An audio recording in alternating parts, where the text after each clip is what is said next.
Hello, Galaxy. Chris Pirillo here, and I'm joined tonight by Senior. Joined alongside. Joining me tonight is Senior. There's Sinu. God, from the dawn of time, I read your name. Where does that nickname come from? Where's that handle? So it's the first letter of my first name and the next NEUP, 4 letters of my last name. And then 76, as you know, is 1976 is when I was born. Okay, so that makes sense. Yeah. Kind of like Krusty is Chris Russell. Yeah. So well, if you take off the C, Noop is what a lot of my nickname was growing up. A lot of people called me Noop. So that makes sense. Yeah. That totally makes sense.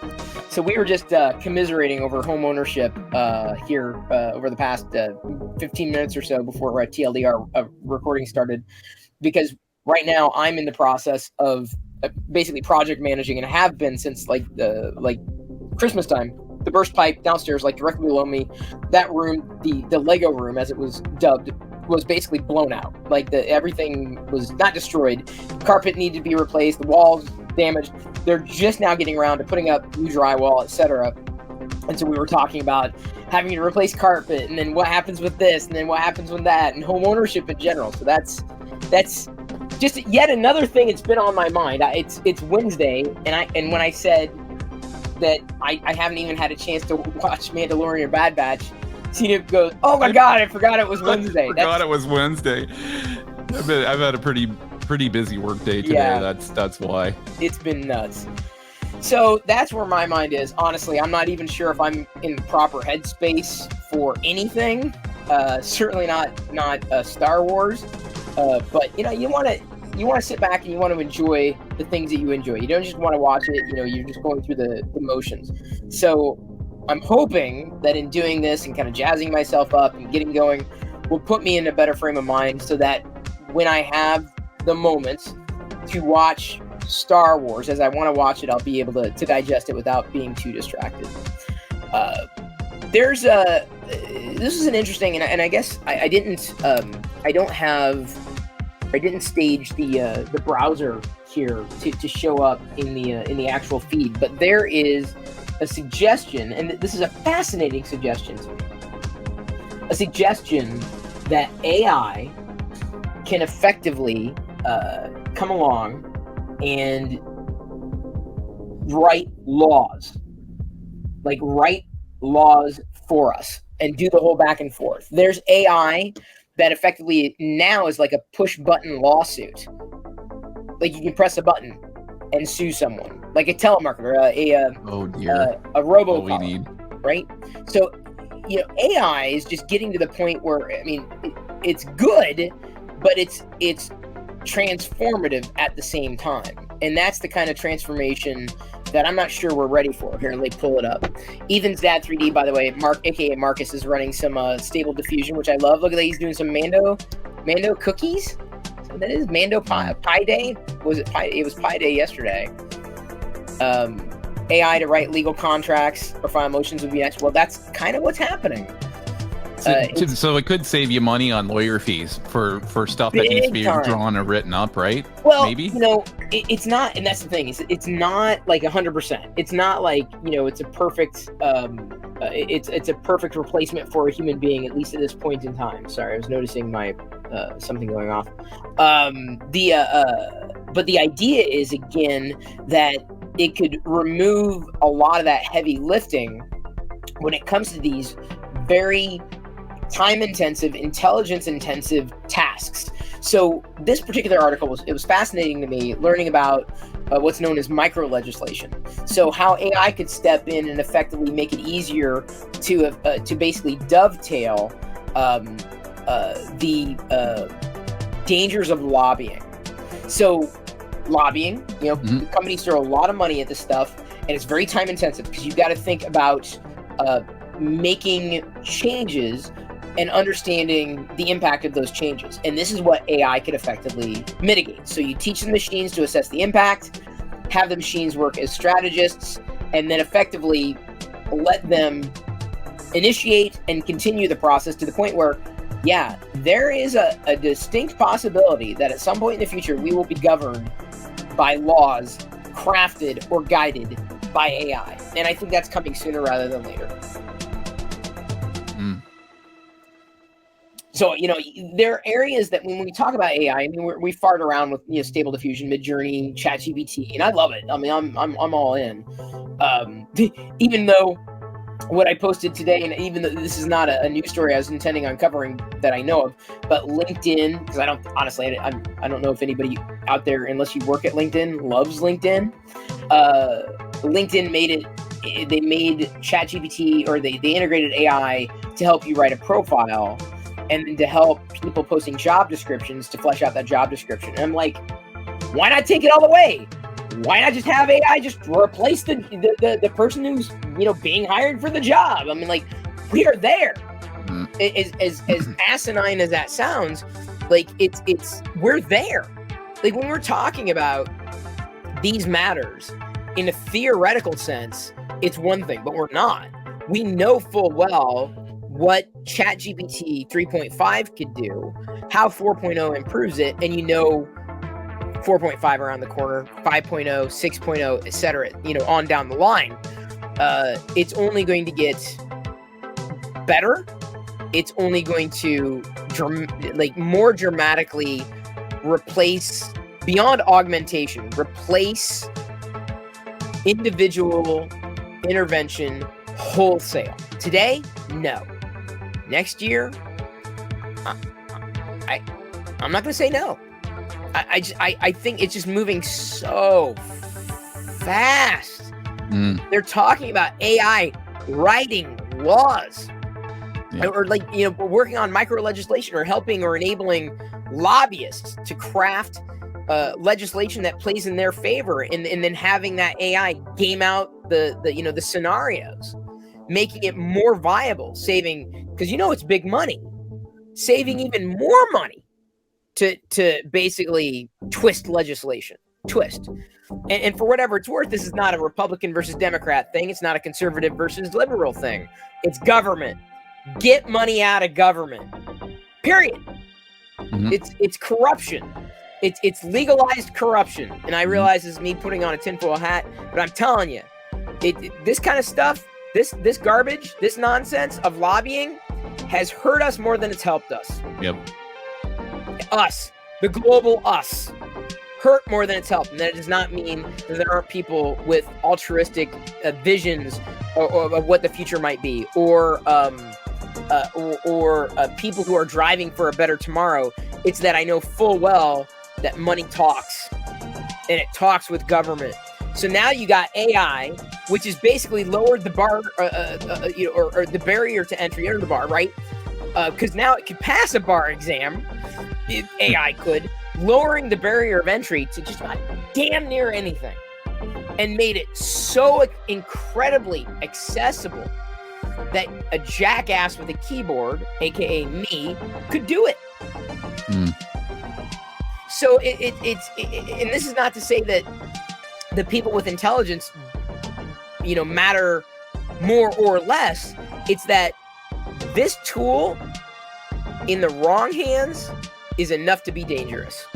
Today, forget tomorrow. Today, this is not pie in the sky, what if scenario here. This is endgame. When you're talking about and gaming out the idea of AI effectively crafting legislation on behalf of special interest groups, I mean, Jesus. I mean, you hope the system stops things like that from happening. But if this is controlling the system, and that doesn't mean the computers are taking over, people with nefarious means and mechanisms using AI as a means to an end. So this to me was, I'm not going to say eye-opening, but just as I think, man, AI touches everything, and then you realize, oh my God, AI touches everything. Like it's Yeah, you can't even begin to fathom it in your head. Like, I wasn't even thinking about anything like this, right? That's what I'm saying. Yeah, that's exactly what I'm saying. Like we've been saying for a while now. It's like, yeah, it's everything. But now, like you say, here comes the eye opening and the realization what everything means. This is how it adds up. Because imagine, and I don't mean that machines can govern us, but when the people who are in power have the power to use the technology at their disposal. Right now, you know, it's kind of like you can only do so much because your intelligence is only, you know, so deep, right? Nobody knows everything, so you have to rely on, you know, experts and getting to the right people and having the right people push all the right buttons and knowing all those machinations. But the moment you're able to play a game of chess effectively with AI, you circumvent those processes. You circumvent those hurdles. You circumvent the system. You effectively short circuit it for your goals. What you're trying to drive for. Like, you know, what I wish we could do is make it such that company X could take over this land for this purpose. But if we, how would that impact this? How would that impact that? Well, oh, perfect. There we go. All right. Well, 5 minutes later, there you go. We're good. We figured it out. Here's how it's going to go. I flippantly did that video today about the LinkedIn writing a profile and job descriptions being written by AI. I did it kind of like flippantly, like, why stop there?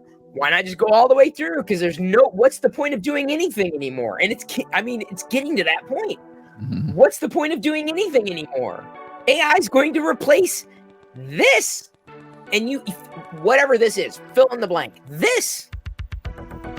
So coming so rapidly, and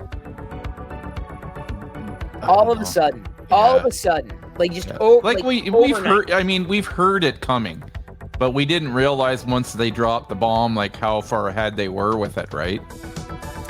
And released it to the world, and let it out in the wild, and then it's just now the realization of. Machines can replace people. They can, and they will. And I don't just mean people who might have worked in the coal mine like my great-grandfather, right? I mean, and it's not just blue-collar labor. White-collar. They're coming for your jobs. Well, we in my company, that's already happened, right? We had lots of people just doing administrative-type jobs, and we have automated what they call, like, there's a product called Blue Prism, that they're using, and it basically does all the clicks on the screen and everything, and it's all set up, and it's basically paper processing a bunch of stuff, right, and going through, which we used to have people doing that. There's like 20 of them just doing that, and it crunches around day and night. It doesn't take holidays. It doesn't get sick. It just goes. It doesn't complain. And it's only the cost of whatever the licensing is for it, and that may sound like a lot at first, but then it's still cheaper than having like 20 people paying their salary for the year, right? Yeah. So yeah, when I saw that we were bringing in that, I'm like, wow, you think white collar working is maybe the way to go? And it's like, you know, because let's face it, in the western side of the world, that, you know, a lot of the manufacturing stuff has just been gone, right? Like that, you know, what built us to greatness on this side, you know, after the war, and building vehicles and you know, all that sort of stuff, that just got all sent away to China and wherever else, right? People are blind if they don't think that they're not going to be impacted by this. They're blind willingly. I mean, you just can't. I mean, granted, I have not turned my dad on to something like this because he's not necessarily. I don't know if he's got a use case for it apart from, you know, maybe asking a question or two, right? But like, you know, I can imagine like he's because he's into spreadsheets. I'm like, you know, you could say, hey, could you write a formula to do this, that, and the other thing, and then have it happen, or write a table to do this, that, and the other thing, or amortize this, that, and the other thing, and then have it do it. Like, he's never seen anything like that in his life. And he's retired. He's well into retirement, but it's the people like you and me who are currently in the workforce and potentially being, you know, having the potential of effectively being sidelined, right? It's a reality. This is something that, in fact, right now, it looks like Marcus is running his on ChatGPT here. So he's hang on, he must have written what is this? Here's a sample of what a law requiring Oreos to be dunked in water only might look like if it was purely hypothetical.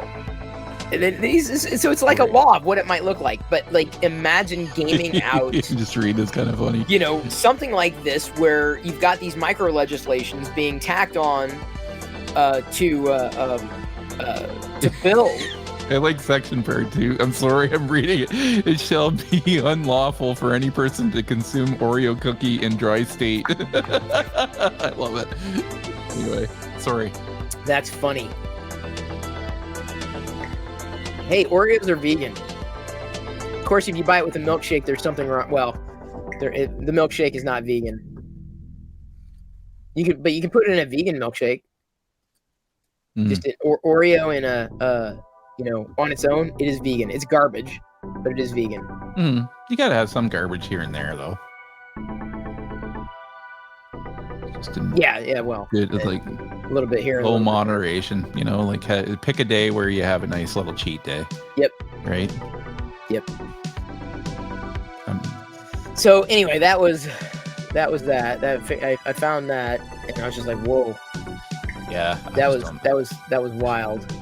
The links here, it's exciting and terrifying all at the same time, right? Yeah. Like, what are we going to do, right? Yes. Like, what if everything is going to be done by, and we keep talking about like the brain part of it, right? But the robotics part of it is so far ahead too. Like, you start watching that stuff, I can't believe like these things are doing backflips and everything else. You're like, oh my God, and you marry those two together? Yep. Totally. Completely. Utterly. Absolutely. Oh my goodness. Incredible. What will we do at that point? What will it free us up to do? But that's what I'm saying. It'll free us up to do something unless we have to play into the system. Like, if we have to still work, there's no freeing up. We won't be able to, it doesn't exist anymore because it's been replaced by AI. Yeah. So that's what I'm saying. What's the point? Game this out. What's the point? Because the same thing, like it goes right up the chain too. It's not that the elite will be more elite with their billions and billions of dollars. They're not going to make any billions of dollars because they need us to spend the money to buy their products and everything else. Like, when the whole system breaks down, it's right from the top down that everybody's just kind of looking at themselves. It's like, okay. Yep. So. Well, I'm gonna. We may come back to AI, but I did see this too. If you use Chrome OS, looks like Minecraft Bedrock Edition is coming to Chrome OS, which is really nice to see. This is a big deal. There's not because I don't use Chrome OS. There's not a lot of gaming other than what's on the web, obviously, right? Right. But, to this point, it hasn't been on there, and a lot of schools use Chrome OS. So to have Minecraft available on Chrome OS, I feel is a boon. Well, it makes sense. And it's kind of surprising that I haven't brought it out. It's taken this long to bring it. Yeah, no, I totally agree. Android users, though, I think will take they'll pay a premium for this, I think, is what I caught. Once it's officially released, everyone with a compatible Chromebook will be able to download it from the Google Play Store, but I think it'll cost on Google Play like $16 or something crazy like that. Until today, Chromebook users had to use workarounds to get Minecraft running on Chrome OS. They're set up for Minecraft Education Edition. The Java edition of the game requires Linux apps on your Chromebook, manual steps, so they're just making it easier. They're basically streamlining it. But this will Minecraft will include crossplay with friends, the marketplace, and support for playing on realms. So that's a boon. That's a big deal. That is a boon. I was just looking at chat here, and Big Fan was just saying that Disney cancels Willow after season 1. We were just talking about that. Really? I think yesterday they canceled it. Really? That's what they're claiming in chat right now. According to who? Is this like Disney reporting it, or like one of those fake news websites for Disney? No, he's got a link here. I've got to click on it now. I have to see. Oh yeah, no, I'd be careful about third-party sites. Yeah, I really would, because they peddle in rumors. I'd be very careful about that. If it is true, it's going to come out shortly. That's what I'm saying. I believe Disney before I believe a lot of these clickbait sites. Yeah. I've learned that about Star Wars. Like I stopped looking. I stopped believing. Yeah. Boy, I love. Hang on, Mozup is running something there. That reminded me. I've seen those apps before on Android and iOS. Like the Mystery Goat's claiming that the news has been all over. So whether it's a rumor or it's true, does anybody know that Disney has confirmed it officially? Well, but who? Yeah, exactly. Who confirmed it? Like Disney? Is it from the Willow account? Is it from the Disney account? I'm not gonna say. I don't. It may have been all over, but it could have started from a garbage rumor, or it could be real. It could be legit. Yeah. Absolutely. I have no. I'm not claiming that it is. We'll hear it. We'll hear it shortly anyway. What's that, CNU? I will hear from it shortly anyway. Like that, they'll validate it if it hasn't already been. That would suck. Yeah, because they left it off. Like, it wasn't terrible. For a streaming, terrible. It's not my favorite show of all time, but for what it was great. Yeah. I wasn't. Wait, see, you're playing Bonk. I just realized you're playing Bonk. Yeah, I've got it paused. Oh my god, I think I played Bonk like once in college. Yeah. Played it once. Barely remember it, but I'm like, that was kind of the main game when TurboGrafx came in. Bonk. I agree. More Mando and Andor for sure. Give me more. Give me more. You'll never hear me say otherwise. Google. Here we are talking about the future. Virtual reality, mixed reality, etc. has continued. The Glass Enterprise Edition. So Glass is pretty much done. It's done, which is disappointing because I feel Google Glass was too soon. I mean, maybe not too soon, but with our privacy, us having a different expectation with privacy was too soon. The technology was not too soon. No. I feel the technology was right. I didn't realize they still had something going with it. Like they hadn't brought out any products with it anymore, right? I would have been happy to wear it. I really would. I think it would have been wild. I think with now that people are more apt with the wearables, it might have had a better go if it was released now, or if they brought out a new version of it. Yep. I mean, I know they're probably they're looking at their bottom lines back. And looking at that was a lot of money put into it. They may go back to the drawing board. It was one hell of a moonshot. They pulled the plug on a lot of things. That's Google. That's what has me concerned about the future of the Pixel. I don't think I would worry so much about Chromebooks or Chrome OS or Google Chrome. I wouldn't worry so much about the enterprise products or like G Suite, like the Google Docs, Google Drive, etc. But for these types of like one-off moonshots, their products like hardware, I'd be very, very, very, very, very concerned. And by the way, big fan. It looks like he confirmed it's posted to Variety, so I'd imagine then that's Variety's good enough for me. Yep. Like a random Disney website, like a random Disney fan website that peddles on clickbait. Yeah. No, I'm like, no, sorry, like no. I think it was Mystery Goat was saying earlier there. It's all over the place, so that's why I was tending to believe it at that point. Yeah. Because even if it was a rumor that was going all over the place, Disney would pipe up and say, "Well, don't be listening to them," or yes, it is, right? So yeah. Marcus asked for a haiku about Chris Pirillo. Chris Pirillo's voice guides us through the tech landscape, geek knowledge bestowed. That is a haiku, I guess. I don't know if I have any knowledge anymore. I have opinions. I'm full of that. Or some people call bullshit. Yes, that's true. That's something that I wasn't going to cover, but Mint Mobile was acquired for over $1 billion today by T-Mobile. They want to get into the pay-as-you-go game. What was bought out? Mint Mobile, which is kind of like a like that Ryan Reynolds owns. I don't know if it's a majority or did own a majority of it, but suffice it to say, Ryan Reynolds just made a mint and a half. He's trying to buy the Ottawa Senators hockey team. So maybe he's trying to free up the money to go buy it. Yeah, well, that may be a path. It would be funny if you see in the next few days, because he's been talking about it pretty seriously. That's funny. He wants to be the owner of the Ottawa Senators NHL hockey team. Well, we all have our proclivities. I don't know if I'd ever want to own a sports team, though. No. Me, personally, I'm not into it. Well, I mean, you gotta like it. Yeah, for sure. swinging from Google to Apple, this is kind of interesting. They launched a shop with a specialist over video feature. And the hope is, or the aim is to bolster online, gadget sales or iPhone sales. Which I think is, maybe not for me. Shop with a specialist? But yeah, like imagine like you're Joe Dokes, who knows nothing. You're a boomer, right? And you need a new phone, and you don't know what you like. Here's what I got. Here's what I'm thinking about. I need help.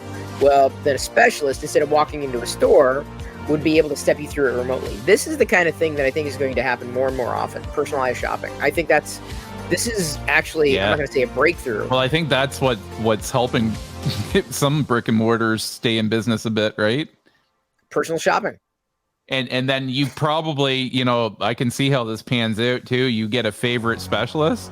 So anytime you're buying something, hey, like maybe it's Bob the specialist. It's like you get to know him, right? It's like, I'm looking for this now. Can you find me a great deal at this? And what's this do and whatever. And you kind of get, so you're getting that human touch back, right? Because that's why like some people go to like smaller stores and stuff too. They like to support the people, or they like the service that comes from a specific person. So maybe that's part of what they're trying to capture there with it, as well as being informative and helping people along. With me, it wouldn't do me too good with anything, because I'm the type of person who kind of for this. But imagine like you need like what am I, because there are times that I'm like looking and I'm like, what do I get? Like I need to get something in this range, but like what I genuinely need help deciding this for that. Like I need buying advice. There are times. The iPhone's not it. Like the iPhone, I can tell you right away, I'm like, oh, this is easy. But for most people, this device isn't easy necessarily to choose, because they've got all these options and they don't know what's going to work best for them. So I really do applaud Apple for doing something like this, and I would like to see more companies do something like that, because I think I see that as very much panning out and everybody doing that. At some point, then AI would be able to replace. But some people want the human connection. I mean, Lord knows, I was trapped today. I've been single-handedly on my own. I'm the only person who's been project managing this catastrophe in the front room from the time that it happened till today. And it's been dealing with insurance and people and external companies and processes is just it's right now an absolute nightmare. In fact, to this point, my agent for insurance, she's retiring, and she's in Seattle, right?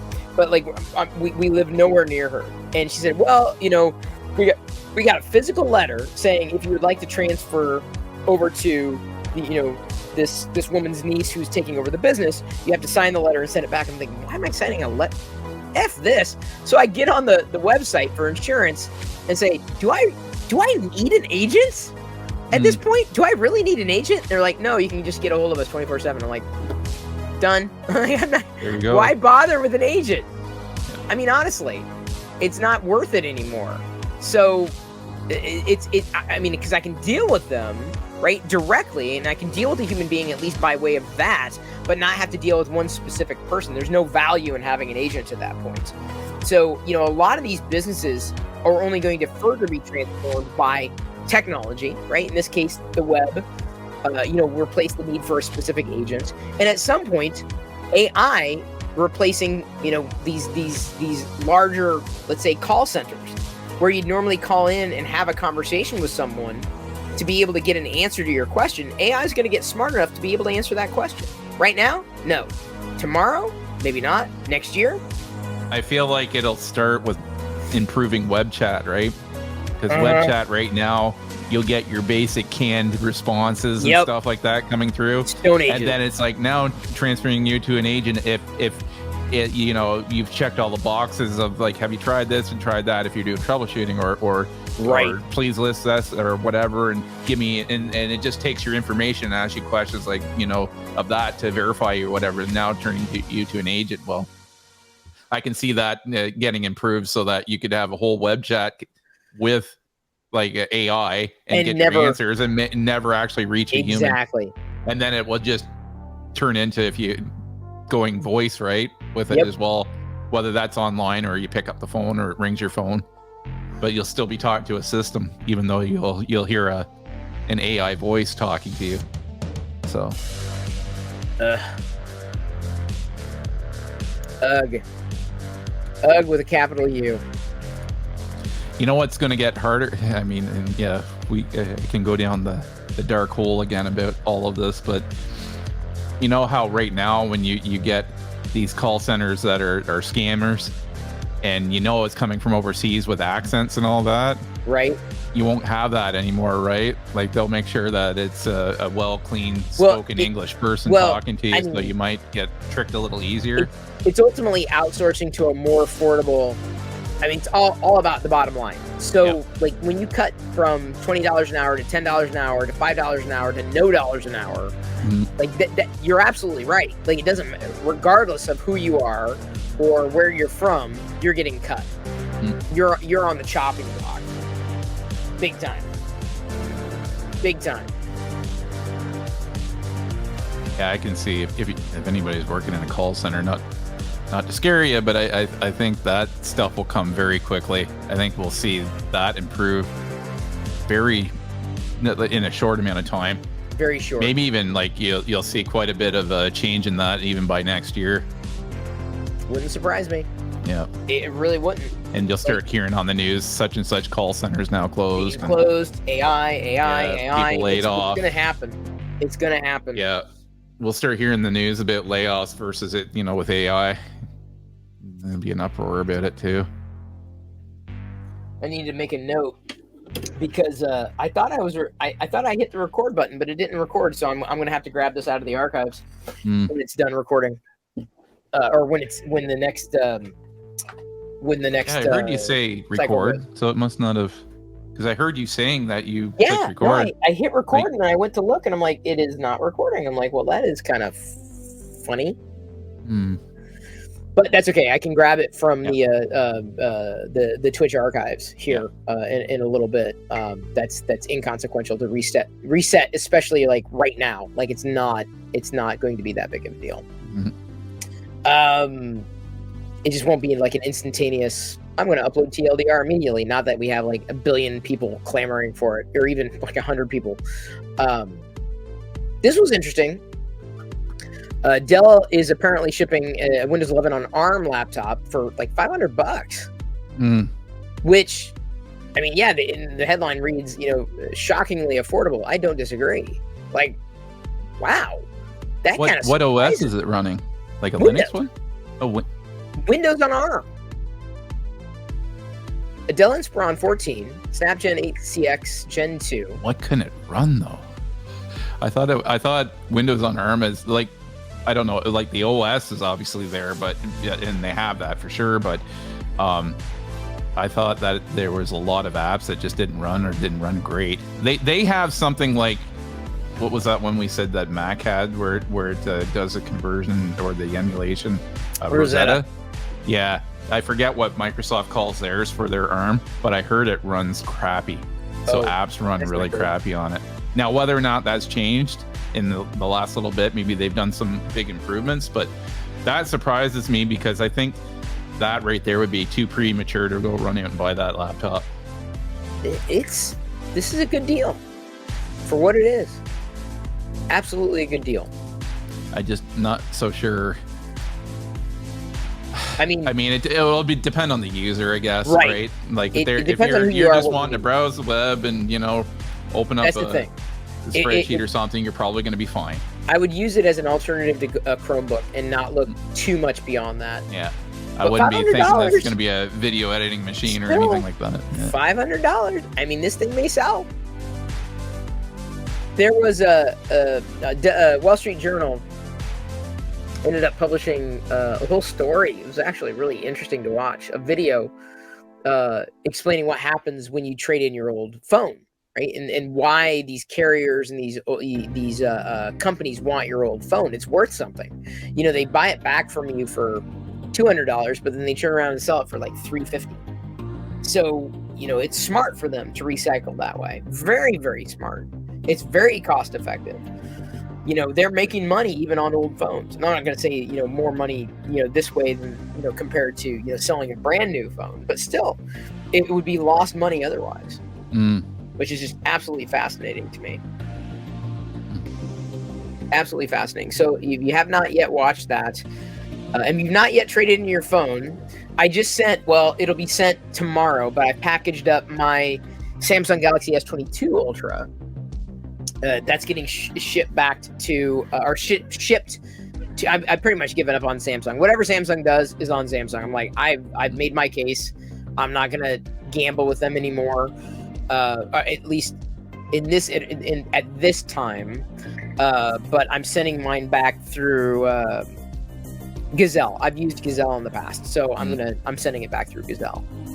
And I have a feeling I'll be able to recoup at least most of the cost through Gazelle. The cost of that device.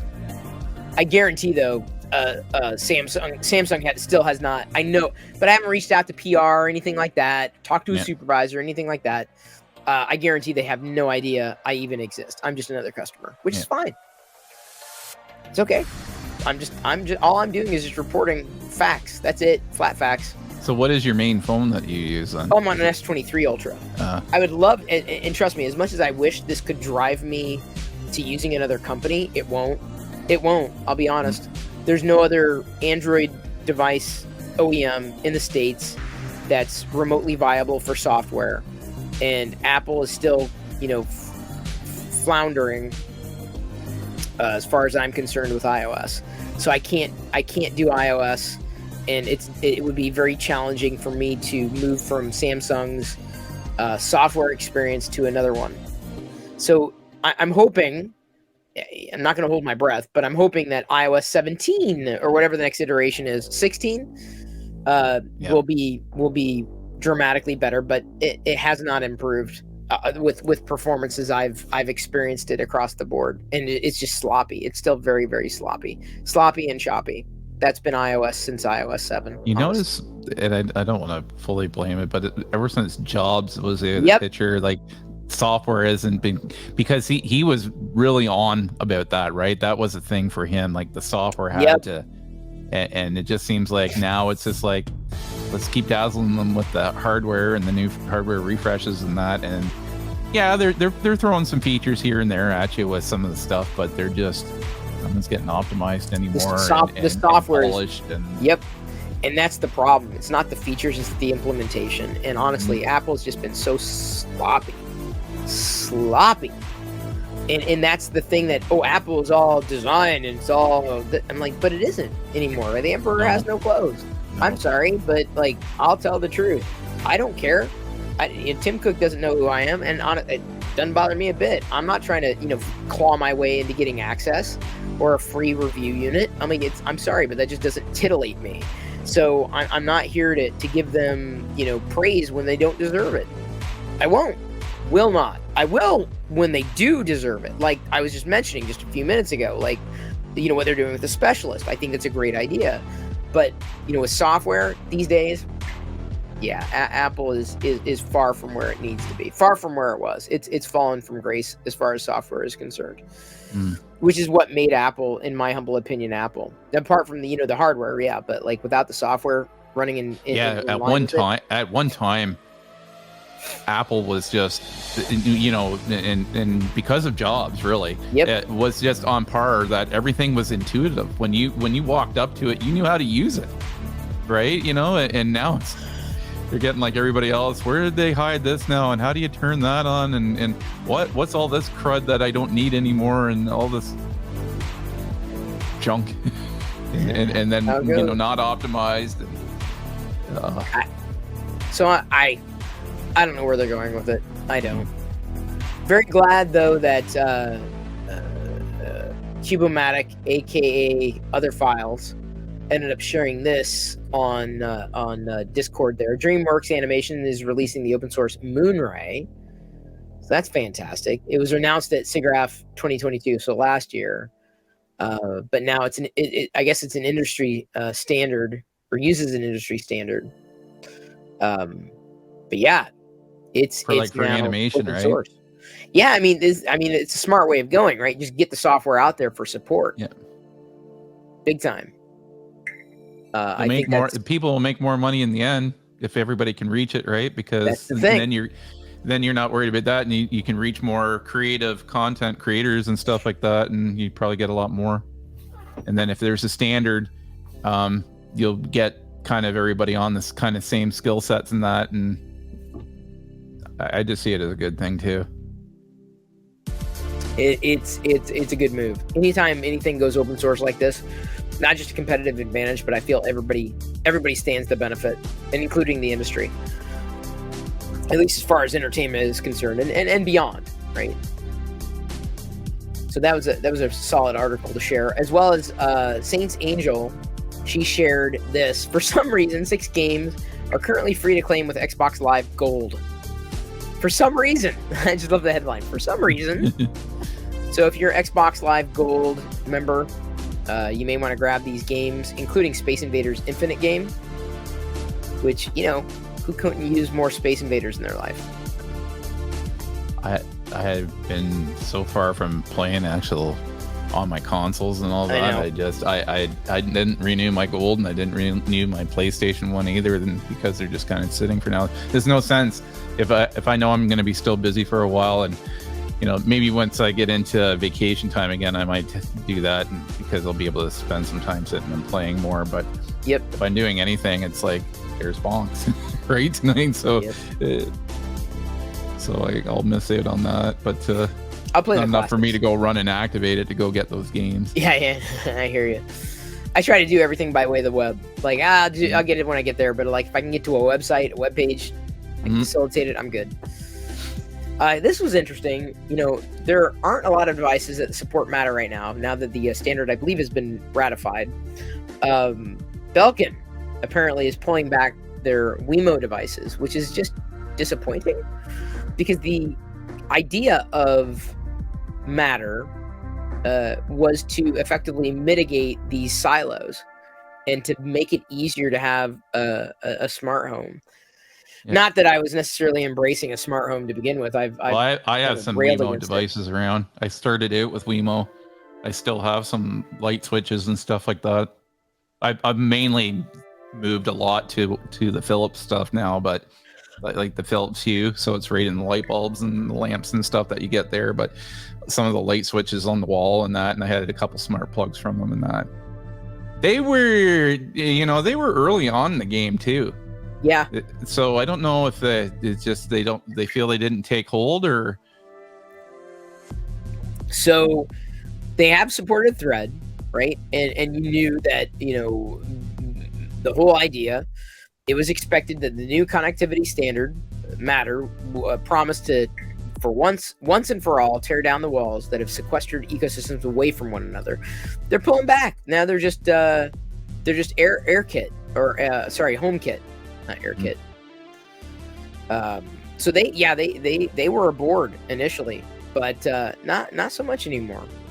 So that's a bit disappointing to hear. No one, or at least according to the report here from the Verge, no one from Belkin has responded to the reasons, or with the reasons as to why they would have gone that route. So yeah, I don't know. This is one of the reasons I've been like very, very cautiously optimistic. Anytime a new standard rolls out like this, I'm like, yeah, we'll see. Yeah. Like, that's not going to have me buying into something wholesale. But this could potentially hurt Belkin, in the short run, when the big push is, well, buy a Matter compatible device. If they're sitting it out, but you see all these Matter compatible devices everywhere else, what are you going to go with? Are you going to go something is compatible with your home, no matter how you operate it? They probably can still easily backpedal on it if they did see that they just probably feel it's not going to get adopted, so why bother? It's going to get adopted. It's not going to happen overnight. No. We got too many devices out there. It needs to happen, because it's very hard to glue all these different products together. Like, to make yourself have somewhat of it's gotten easier in some aspects, but very much I don't know what I'm trying to say here. It in the earlier years, like when I started, when like some of this stuff started coming out, I was playing with it right away, and it was hard to you know, if you had a certain brand for the light switch, which you had a Wemo, but then you had your Ring doorbell, and like, you know, where they all had their own apps to kind of work with that. What helped? So you were always trying to find like, well, I want one dashboard to kind of deal with that. But then what helped was a lot that helped was like Google and Alexa, when they started to have that you could connect with them, and then you didn't really need a dashboard or pull it and say, okay, which app is that under to turn these lights on or whatever. You were able to link it up so that you could just do voice commands. So that's what helped a lot with gluing everything together. But yeah, I don't know. Like the standard still needs to be there in time. I feel it's coming in time, not immediately. Not fast enough for me. I'll say that, not fast enough for me. Last bit of news that I want to cover, and thanks again to Cubomatic, aka Other Files. Other Files has got a pretty good eye for this stuff. Big fan, and Other Files actually. This is a good article. Metallica have sold so much vinyl that they bought their own factory. That's pretty. I'm like, what? Remember how they hated Napster? They were like, Napster bad, right? Now they got. I was a fan of their music back in the day. I have some of their albums and stuff, but not my thing. I remember Napster, and then they were coming out and saying, hey, you know, like, you're mad at us because you can't steal our music, and it's just like, well, it's just. Yeah, they had a point too, and it was just trying to get there to what we have today with Spotify and whatever else, right? By the way, thank you, Monsoon Josh, for gifting a sub to Other Files. It's very, very appreciated. Incredibly appreciated. Mm-hmm. So anyway, I mean, I'm not sure how much more I can say about this, apart from, well, that's fascinating. Like, they must be making enough of it that it warrants buying a factory to produce it. That's astounding to me. Well, do they own a label? Let's see here. I don't know. I'm not sure they do. Well, if they do, that makes all kinds of sense, right? I think it's just them. Let's see here. Because I'm not sure. If it's just I can't answer that's that a lot of vinyl. I'm not a Metallica head. Yeah. I just wondered if they owned a label and then they could be producing other stuff there other than See, they've been around long enough that I'd be shocked if they had not made that move. That reminds me, I gotta send this on to Fotismint, because Fotismint is he's a Metallica fan, and I believe they're actually coming out with an album soon. Yep, that's what it said. They 2 seasons. Yeah. Yeah, I'm not sure if they have their own label though. Or maybe if they don't, or maybe that's in the works behind the scenes, and they're just ramping up to that. So if they don't now, I wouldn't be surprised if you've seen that coming out in the news a little bit later once they have their factory going, right? Yep. It's like, by the way, we have our own label now. There you go. Yep.